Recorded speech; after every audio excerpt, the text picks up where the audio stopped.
Hello and welcome. My name is Isaac, and today I just want to talk about the last 5 years, the work I've done, what it has caused, and what it has built. 5 years is long enough to see patterns, long enough to fail, adjust, and build again.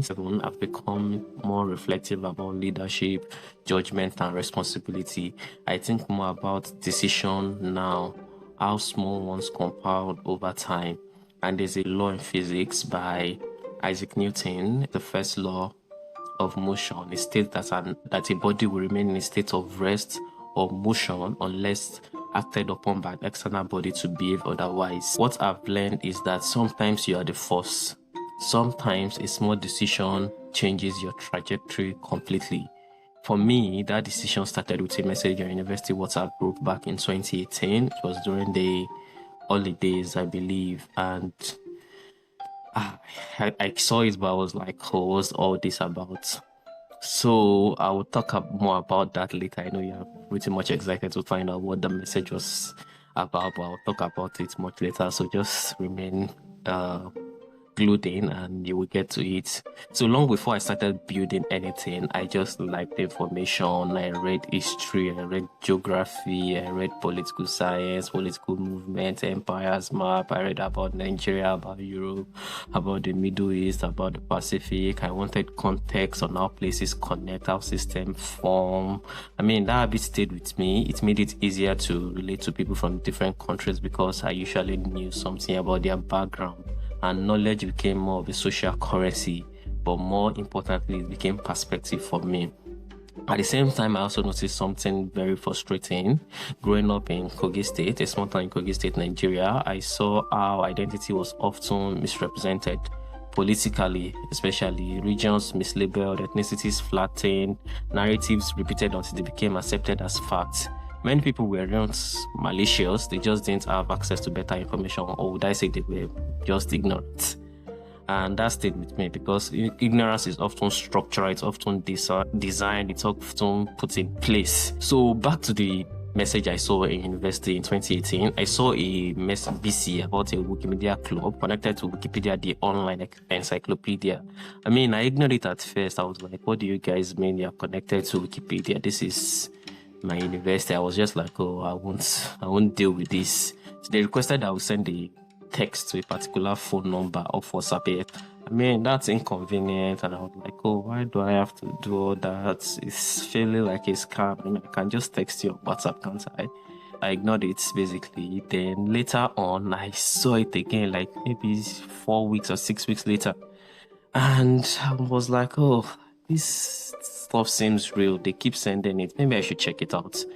So, I mean, the friction in the WhatsApp to SMS really made me not to check it out immediately. But eventually, like I said, I did about 6 weeks later or 8 weeks later. I can't exactly remember. It was still during the long holiday. So I sent the message, and that simple decision altered my direction more than I expected. I started editing Wikipedia. I learned a lot about writing on Wikipedia, the guidelines, the neutral point of view, the sources you can use.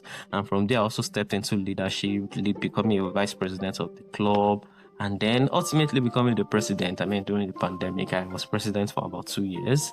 So I gained leadership experience. I made mistakes. I did amazing things. I raised funds. I traveled for conferences. It felt good to be the leader, to be honest. To be honest. So I built networks, and I actually also met my wife through that small, simple decision, right? I mean, if I had not sent that text, perhaps I wouldn't be married to my wife right now, because the chances of just meeting her again, I don't know, seemed slim. But I met her through the club at the first event that we organized at the club. But back to what we are saying. So basically, that turning point was in a training in Abuja facilitated by the Wikimedia Foundation. So it was focused on leadership and strengthening the movement, especially in an emerging community which Nigeria was part of. So that was when I just stopped seeing Wikipedia as a website. It was like a massive infrastructure with governance in place, with policy, with systems in place. And I began to notice something way deeper. that Wikipedia depends on reliable secondary sources. But in Nigeria and in much of Africa, access to these sources is fragmented. Archives are physical, libraries are underfunded, newspapers are not digitized, especially the very old ones. Research exists, but it is inaccessible. So the issue wasn't a lack of knowledge, it was a lack of structure to ensure that this knowledge was accessible. And that was when the vision started burning in my heart. That was when the idea started forming gradually. With conversation with friends, with my other Wikipedians, we started making plans, and these plans became structure. And between late 2020 and early 2021, it became real. We registered the organization, we built the website, we started training people on Wikipedia. But we also clearly realized that editing alone wouldn't solve the problem. The source material itself was missing from the digital space that could ensure that this information was made available on a platform like Wikipedia, for example. So we began digitizing historical newspapers from Nigeria's independence era.